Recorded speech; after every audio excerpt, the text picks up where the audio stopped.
Good morning, everyone, and welcome to the Boulder Valley Unitarian Universalist Fellowship. I'm the Reverend Lydia Ferrante Roseberry, and I'm joined today by Service Associate David Bumay, Tad and Emily Coryath, and guest musician Jivan Haskin. And of course, our tech ushers, which you usually don't see in front of the screen, but they do a lot behind the scenes to help things run smoothly.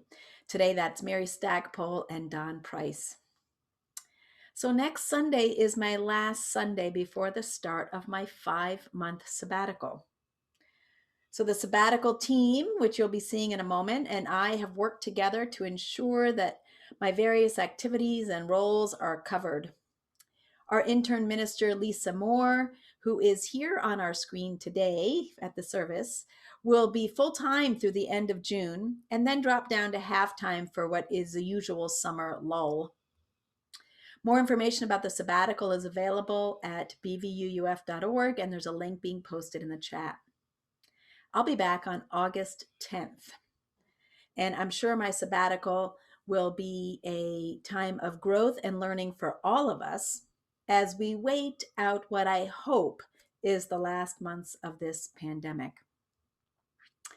As I've had my series of lasts this month, last board meeting, last Committee on Shared Ministries meeting, I have felt the bitterness of leaving you.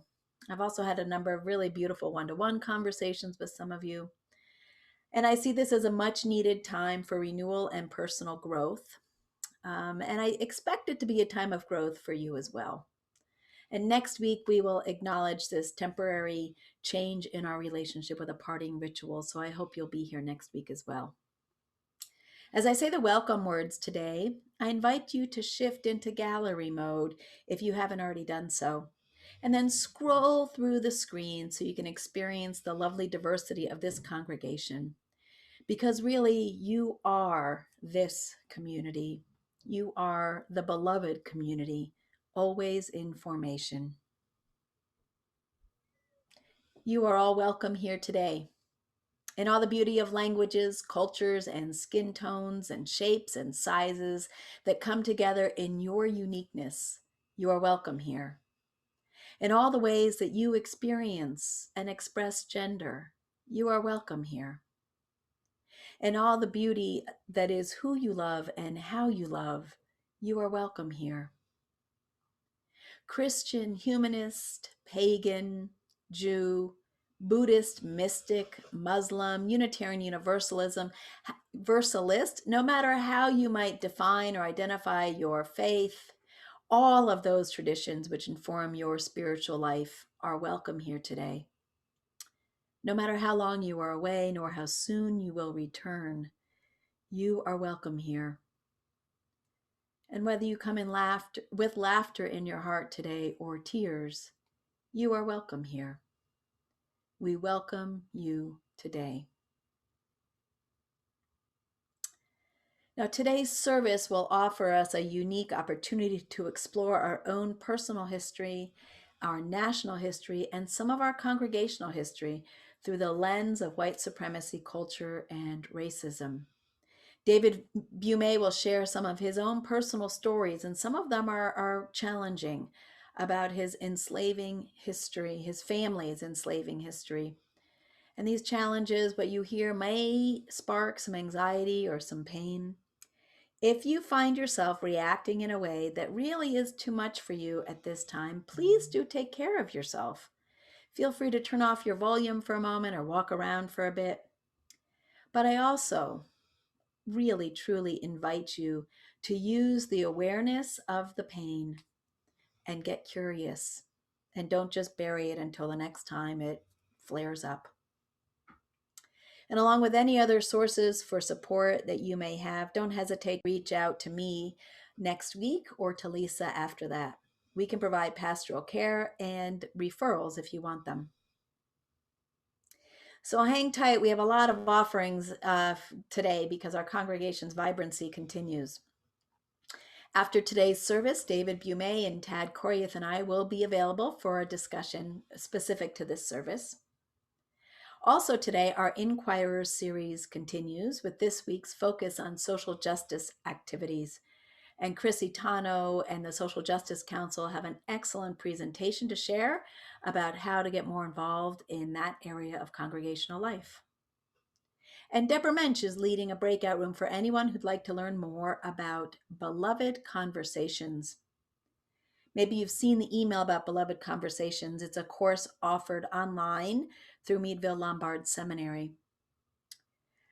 Deborah and others would love to see a group of BVUUF members and friends go through the spring term together as a learning pod or a discussion group. Registration closes this Friday, February 26th, so you can join Deborah's breakout room to learn more about it. And it's also in the chat. We have 2 more offerings this week that are both related to our justice initiatives. In order to further our education about mental health and suicide prevention, on Saturday, February 27th from 2 to 5 p.m., our fellowship and the UU Church of Boulder are joining together to watch a private screening of the film Live. Live is a movie about a vibrant young woman named Olivia who lived on the Front Range and took her own life during her second semester of college. Her sister, Tess, took footage from their childhood and shared the story, Liv's story. The film has been vetted by the Children's Hospital of Colorado for ages 14 and older, and there will be facilitated discussions for teens and adults immediately following the screening. For more information about that, you can look in the chat. And finally, if you're interested in learning more about immigrant rights and our work with Ingrid Ancalada, who is in sanctuary at the UU Church of Boulder, on Sunday, February 28th at 4 p.m., the Boulder County Sanctuary Coalition is holding a fundraiser for Ingrid, showing the film The Undocumented Lawyer, about an immigration attorney in California who herself is undocumented. And there's information to register for that in the chat as well. And now I invite Victoria Gray to share a few words about the fellowship, about what the fellowship means to them. All right. Good morning, everyone. So I'm Victoria Gray, and I was asked to speak a little bit about why I stay connected to the fellowship. And I can be honest in stating that prior to my time at BVUUF, I'd never even heard of Unitarian Universalism. While I was actually in my first year of seminary studying to become a Buddhist chaplain, I saw a hiring post for a spirit jam teacher that the then religious director Katie Covey had put up. And I can say I was so intrigued with the idea that I couldn't help but immediately reach out, just because I wanted to be a part of this grand project that she had envisioned. And to me, Katie Covey's all ages vision of Spirit Jam at the time really spoke to me of actualizing radical inclusivity, the creation of an engaged, gamified learning environment for persons to explore their spiritual paths, their multiplicity of traditions and approaches was really, really exceptional. It was bold, it was progressive, and it still remains one of the most excellent things that I've had the good fortune and good opportunity to be a part of. Just watching young persons grow from their initial reluctance to even talk to one another, which was very, very common in those days, especially as we had mixed ages groups, and lots of folks felt awkward about that, to watching them grow to a point where they were confident enough to lead their peers, to even lead persons who might be older than them through team building activities was really something precious and wonderful. Just to watch others take those firm steps upon their spiritual journey in this caring and loving environment was really something that I had never experienced or never seen in any other congregation or even setting. And that's sort of what I found in my time at BVUUF, that everyone that I was talking to, that I was meeting, was likewise engaged in some way in making this more just and equitable society. And though there have been, and I'm sure will continue to be, stumbles along the way, and sometimes our intentions do not, or our actions don't meet our intentions, that this fire for justice remains undimmed in this congregation, that I can talk to anyone on any given day And there's still this great hope, this great striving for this better and more beautiful society. Um, that's that right there is, I think, what keeps me coming back week after week. It's just endlessly inspiring, and just a gift to be with this beloved community and their journey towards making something more beautiful and more wonderful for all of us. So yeah, so that's why I keep coming back. I was glad I was able to share that. Thank you so much, Victoria. It really means a lot to me to see you back amongst us at the fellowship now as a congregant. So appreciate all you've offered to the congregation to date. So our pledge drive is now entering its third week with about 45 pledges in from about our 200 pledging groups that we have. Those 45 pledges add up to about $150,000. So that is incredibly awesome. Way to go. Thank you, early pledgers. You inspire the rest of us. But we still have about $340,000 to go to reach our 2021-2022 pledge goal. So if you have not accepted a visit from your steward, please do. It might spark a new connection for you or deepen a friendship while you chat about what the fellowship means to you. We're having these testimonials each week just to invite a variety of people in the congregation to reflect upon the meaning of the fellowship, and hopes also that it sparks you as well. And if you can pledge online if you want, there's lots of different ways to pledge. The conversation really is to build connections and as a reminder and an impetus for people to get their pledges in. So if you are new here, we are so glad you found us and hope that in this virtual community, you can experience the warmth and the love and the justice seeking of this congregation. Each Sunday is different here, so please come back a few times to really get to know us.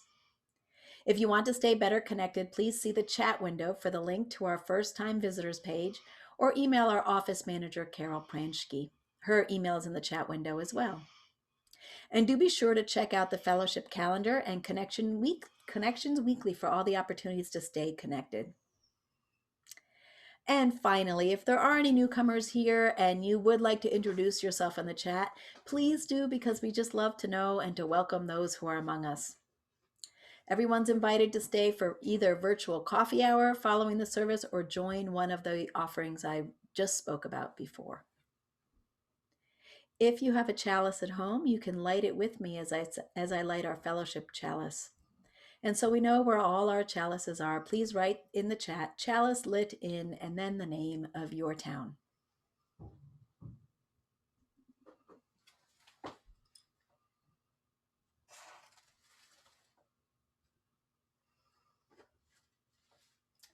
We light this chalice for the warmth of love, the light of truth, and the energy of action.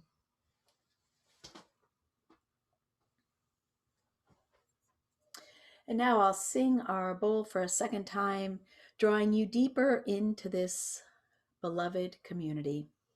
And we will follow the bowl with a minute of shared silence.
Today, I'm delighted to bring in the special musical talents of Siobhan Hoskin, who is, among other things, a section leader at the UU Church of Santa Monica and the executive director of the Sela Gospel Choir in Los Angeles. You are invited to sing along at home with Abide With Me.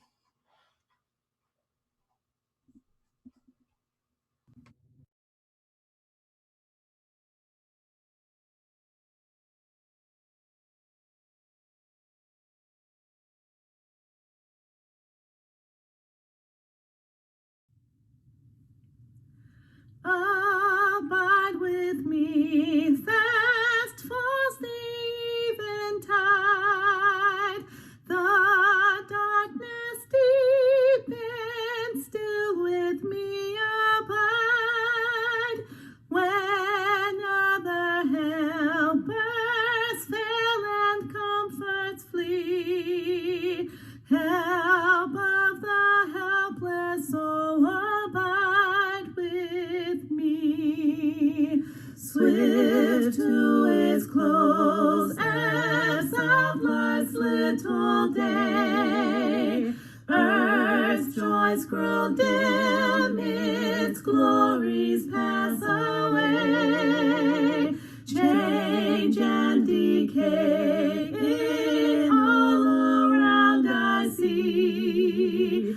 Oh, thou who changes not, abide with me. I fear no foe, with thee at hand to bless.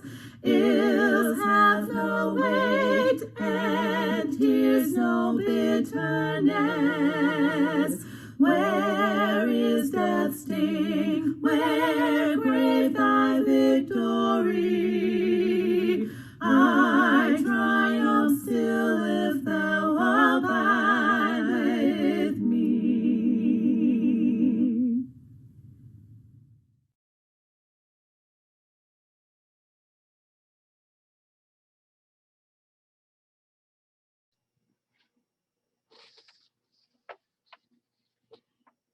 My ancestors had no vision of creating beloved community. They cut themselves off from the pain and suffering of those they enslaved. To look and not look away is to understand. I could be them. To dish out pain and suffering is to awaken the monster. And it is trauma, deeply held, passed down through generations. Shock of recognition is an invitation to step forward. I did not expect what I found would transform my life. What found me called for response and accountability. This is my reckoning. I look and do not look away.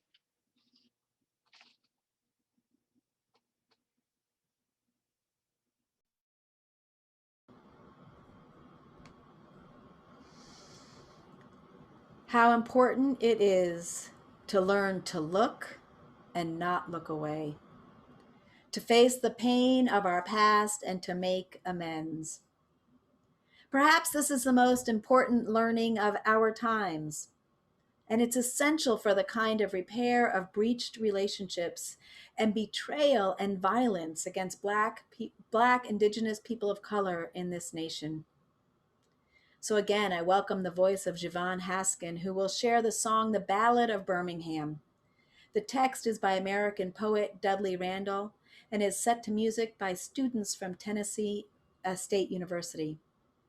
This is the painful story of the bombing of the 16th Street Baptist Church in Birmingham, Alabama, which claimed the lives of 4 young girls in 1963.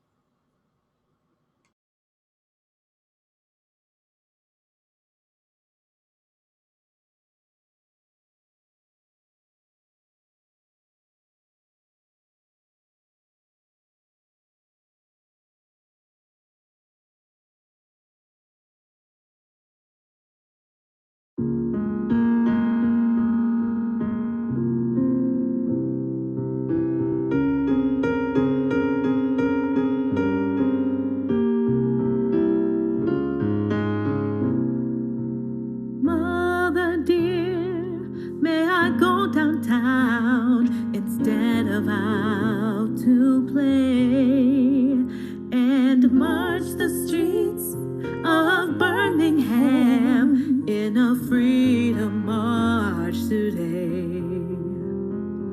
But mother, I won't be alone. Other children will go with me and march the streets of Birmingham to make my country free. No, baby, no. No, baby, no. You may not go. You may not For the go dogs are fierce and down. wild, aren't good for a little child. She's combed and brushed her night dark hair and bathed rose petals sweet and drawn white gloves on her small brown hands and white shoes on her feet. The mother smiled to know her child was in a sacred place. But that smile was the last smile to come upon her face. No, baby, no. No, baby, no. You may not go. You may not For I go. fear those guns will fire and sing in the children's choir. I said no, baby, no. No, baby, no. You may not go, for I fear those guns will fire and sing in the children's choir. For when she heard the explosion, her eyes grew wet and wild. She raced through the streets of Birmingham, calling for her child. She clawed through bits of glass and brick, then lifted out a shoe. Oh, here's the shoe my baby wore, but baby, where are you?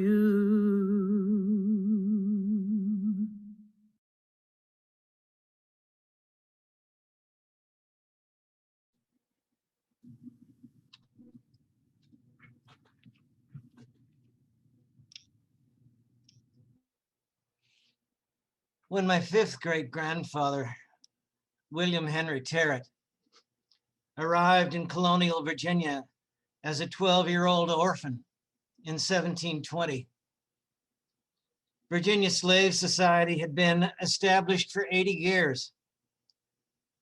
Young Henry was a high birth, meaning part of elite white English society. And far from serving an indenture, was apprenticed in London to York River lawyer William Beverly in Virginia. After serving a 22-year apprenticeship, William Henry Terrett was granted 982 acres of prime Virginia farmland, land that had been stolen in the previous century from the people who lived there, the Powhatan, the Pamunkey, Potawatomi, and Rappahannock peoples. Private, concentrated land ownership was in place when he arrived in colonial Virginia. A thriving export market in tobacco had been established to an increasingly addicted English public, and there existed a clear shortage of labor to grow and process tobacco. So the English turned to slavery. when the internal servant trade proved inadequate. My ancestor had been made a wealthy landowner. He needed labor to work the fields of Oakland Plantation, and he began buying embezzled Africans. And there began 4 generations of enslavement by my Terrett ancestors for the 120-year period between 1741 and 1861. My name is David Terrett Bume, middle name given to me by my mother in deepest respect and in honor of our enslaving ancestors. At first were individual names, Maul and Odo, Sambo and Fan, Caesar and Gemma. But in the succeeding generation after 1808, when it became illegal to import embezzled Africans, there appear names such as Lavinia and her child Julia Ann, Peg and 3 children, Anne Cecilia and her child, Letitia and 2 children, and Nell Maria and her son Frederick. Were enslaved African women at Oakland Plantation being kept for breeding stock? In her 2006 book, Birthing a Slave, Motherhood and Medicine in the Antebellum South, Marie Jenkins Schwartz writes, more common than forced pairings among slaves were forced sexual encounters between white men and Black women. Potential sexual partners of enslaved women included the master, his sons, and neighboring planters, visitors of the slaveholding family, traveling salesmen, and hired workers. Were these my ancestors? Raping and supervising rape of enslaved Black women during the week while attending church services on Sunday? My ancestors helped create and maintain the language of racism to make them feel better about a practice they knew was dreadful and hideous. And they did it anyway, for profit. Generations of my ancestors accumulated tremendous wealth, power, and prestige on the backs of slave labor as part of elite Virginia slave society during the 18th and 19th centuries. Along with challenging the racism of my family as a child, ideas about the humanity of Black, Indigenous, all people of color came down to me whole, intact, untouched, 3, 4, and now 5 generations after the end of the Civil War. Unconscious entitlement as a privileged white became part of my psyche in ways I am continually becoming aware of. So for me, researching, documenting, and writing the story of my enslaving ancestors has been about confronting my own racism. I've written their story so history is not forgotten. I can't alter the actions of my ancestors, but I can decide what to do with the social relations they left me. As Aurora Levins Morales writes, what we need is a collective practice in which investigating and shedding privilege is seen as reclaiming connection, mending relationships broken by the system, and is framed as gain, not loss. From my experience, building beloved community begins at home.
David, your personal story exploring your ancestry of enslaving people is both exemplary and inspiring.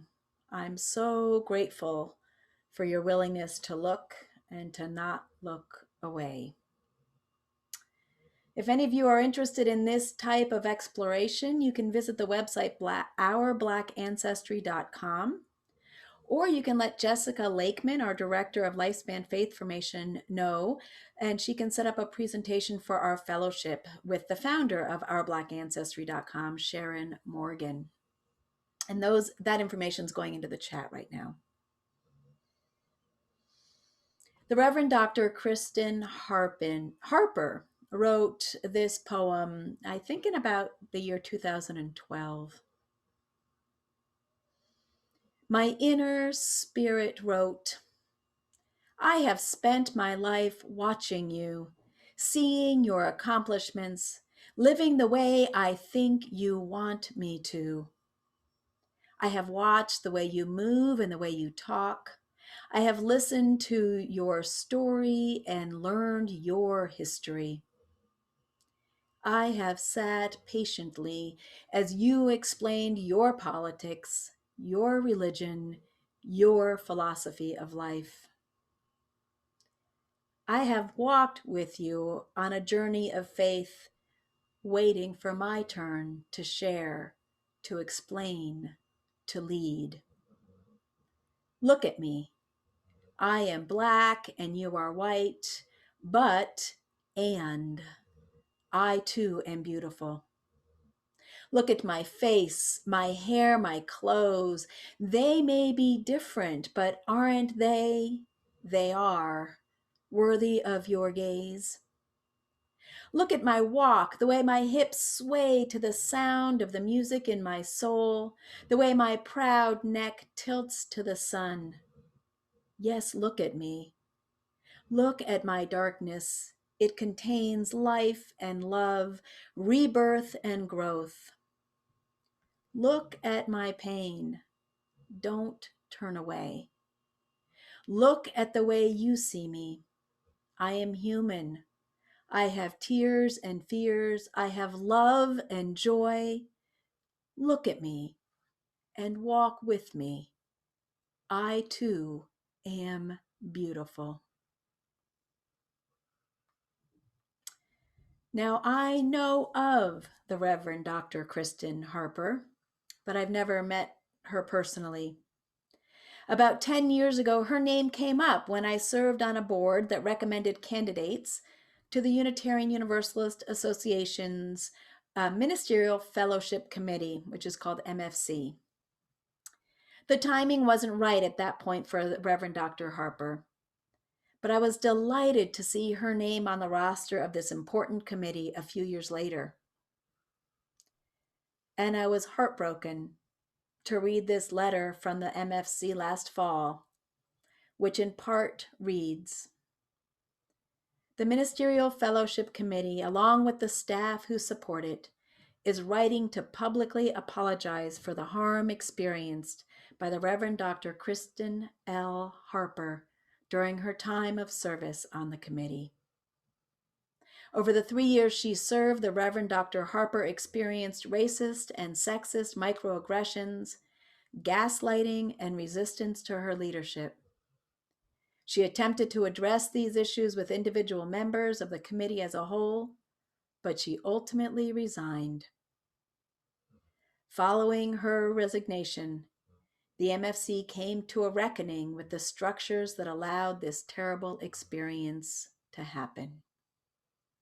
It goes on to name some changes they are going to make, and ends with, although a restorative circle was held with the Reverend Dr. Harper, and many changes continue to be inspired by this experience, it is our hope that this public letter will call the MFC into wider accountability for addressing harm, particularly when it is noted by members of our community who have experienced historic and ongoing harm due to white supremacy structures and values.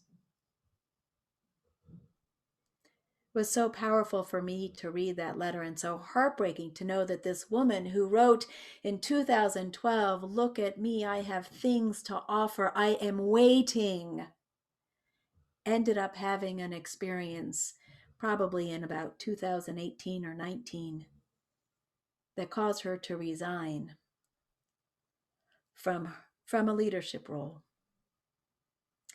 It is in this spirit of reconciliation, restoration, and reparation, and with humility, that I will share today an apology for the missteps that led to a reboot in our own fellowship's internal work on racial justice and inclusion.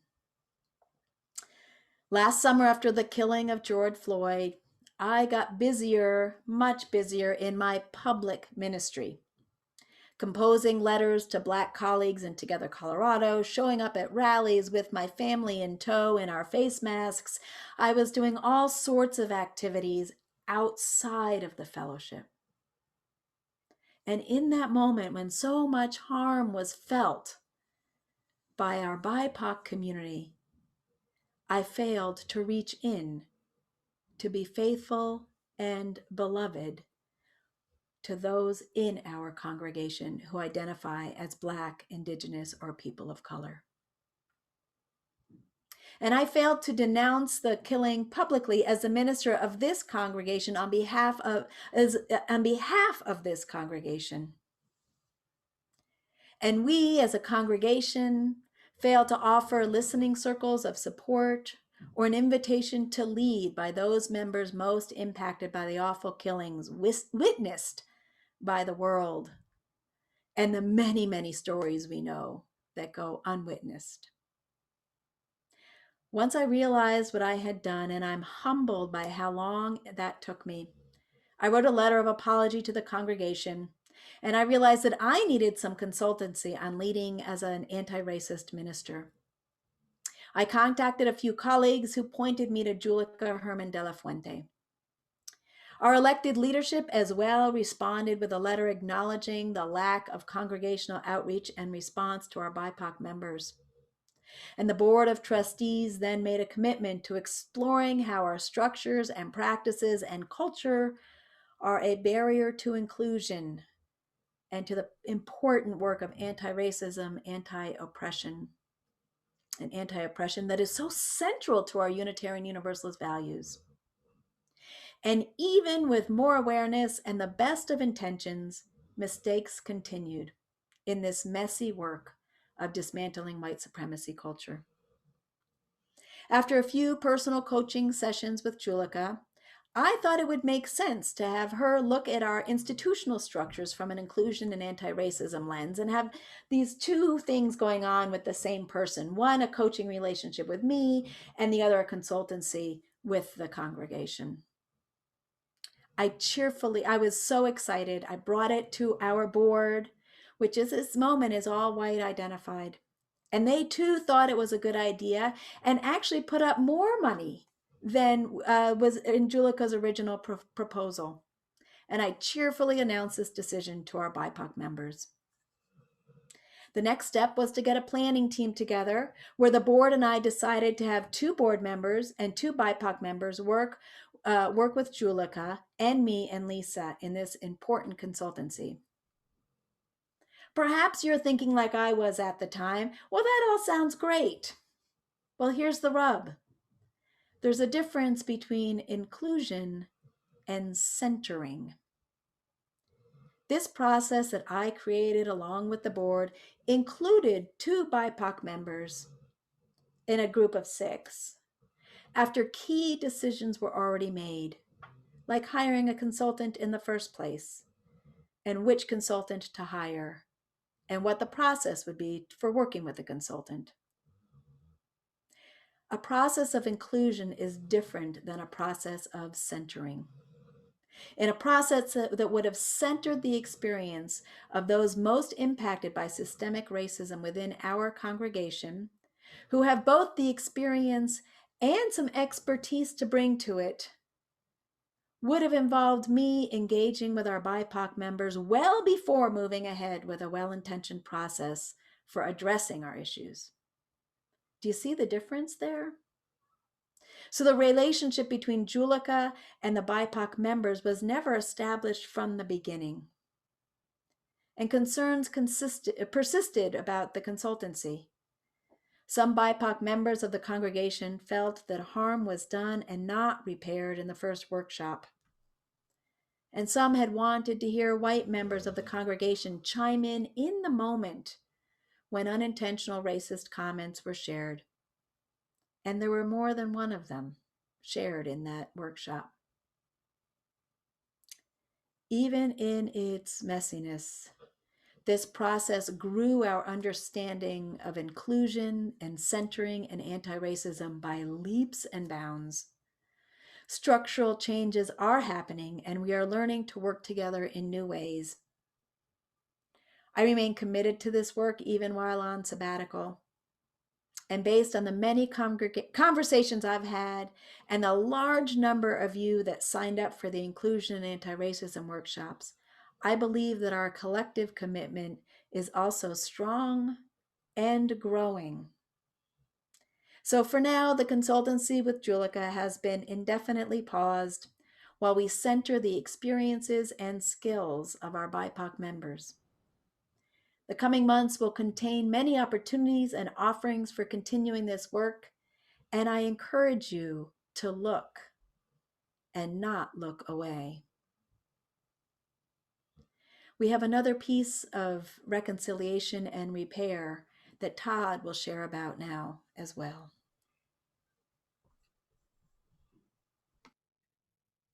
Thank you, Lydia. Missteps.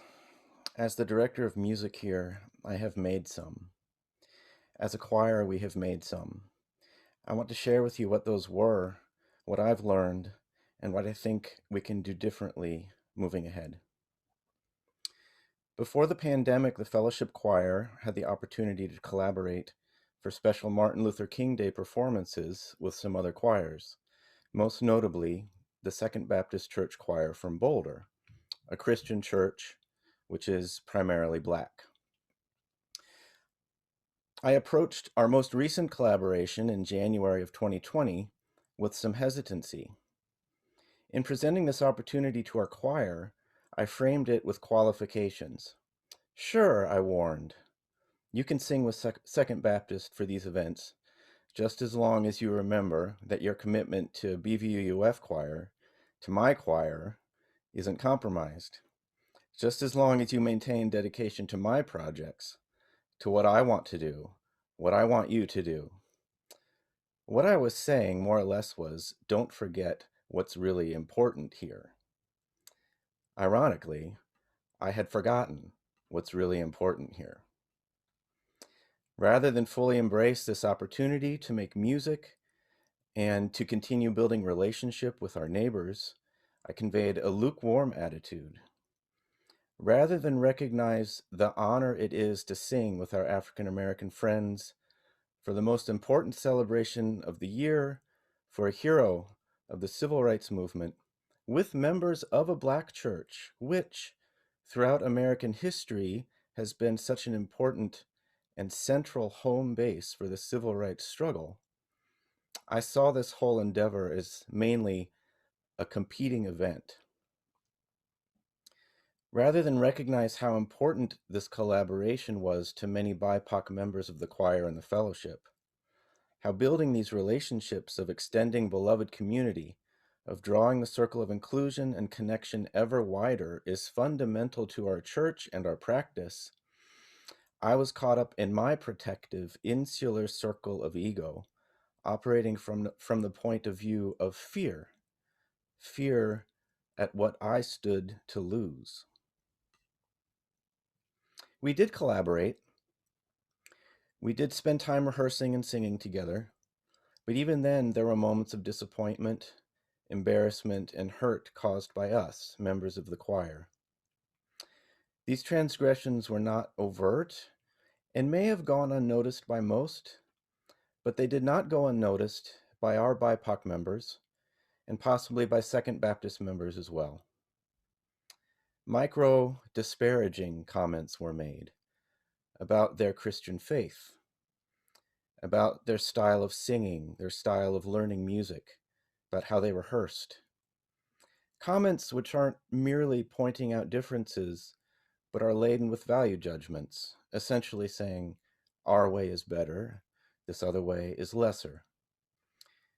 As we are hopefully all learning to recognize by now, these types of behaviors are examples of the insidious, far-reaching tentacles of white supremacy culture.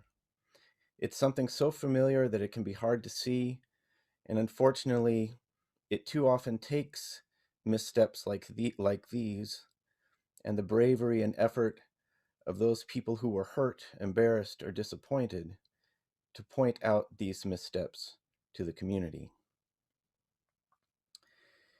In her poem, which Lydia read, Kristen Harper asks us to look at many aspects of her Blackness with appreciation of the differences. To me, the most important line, the most important request, is to look at the way you see me. Look at the way you see me. Again and again, this is what we need to learn to do. We need to look at our own preconceptions, our own opinions, all those things, that baggage of belief about another person, about another culture, belief about another race, belief about another choir, belief about another music, another way of making music, another style of music that might not be our preferred way. We need to look at these other things, look at these preconceptions and be aware of them, and be prepared to lay them aside, no matter how challenging or uncomfortable, inconvenient it may be. It's only through becoming aware of how we see that we will ever be able to change the way that we see. That is ultimately the most important work that we can do, and the lesson we have the opportunity, via unfortunate missteps, to learn. So I end with gratitude. In Buddhism, there's a saying, bring all of life onto the path. And what this means is that there is no thing, there is no event, there's no hurt, no discomfort, no wrong-headedness, that when looked at and grappled with and overcome isn't a spiritual practice and isn't holy work. I'm grateful to have the opportunity to look again and to keep doing that work of looking in hopes of cleaning out the storehouse of my ignorance, which, if left alone, will only continue to isolate and hamper the progress of building a broader, wider, beloved community. This is the work for all of us.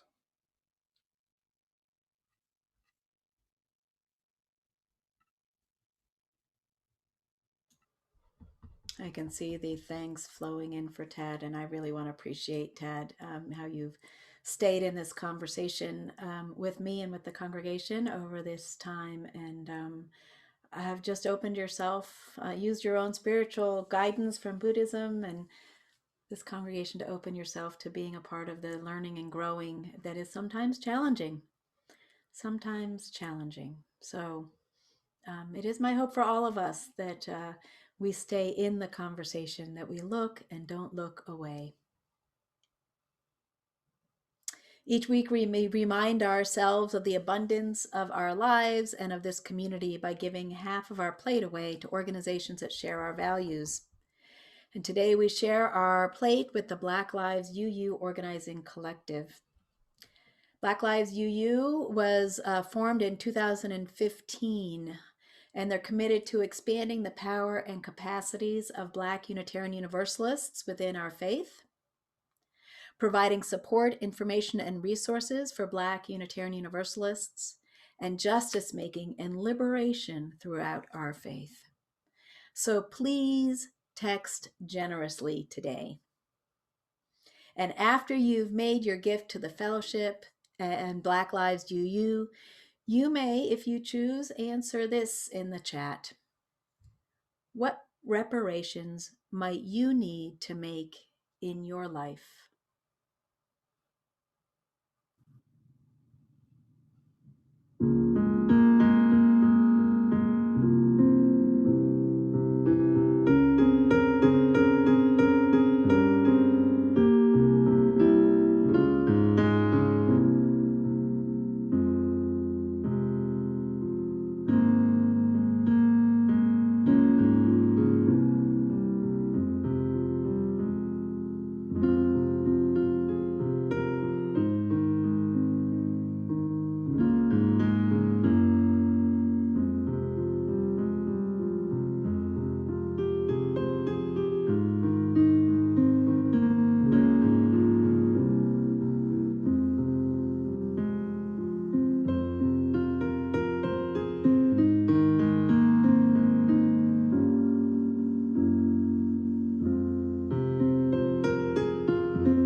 for the tender and sometimes difficult work of this fellowship,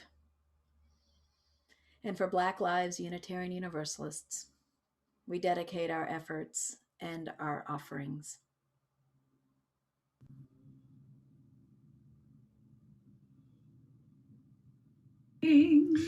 From you I receive, to you I give. Together we share, and from this we live.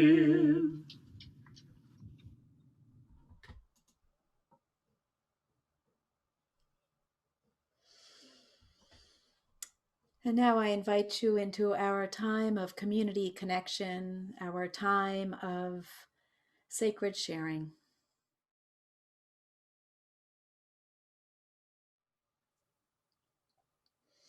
Beloveds, times are not easy, but we have each other. The creation of beloved community, as Dr. King had envisioned it, was not without conflict and not without challenge, but it was central. What was central to it was communion, community, reparations, healing, and restoring. Let us, as we go forth, remember the words that we share with our members. In this congregation, you will be cared for, and you will be asked to care for others. May it be so. We have one final beautiful offering from Javon Haskin.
There ain't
Let us extinguish our chalices together.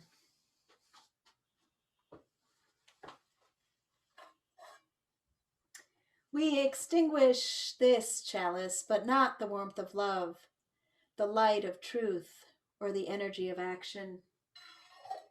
These we carry in our hearts until we meet again.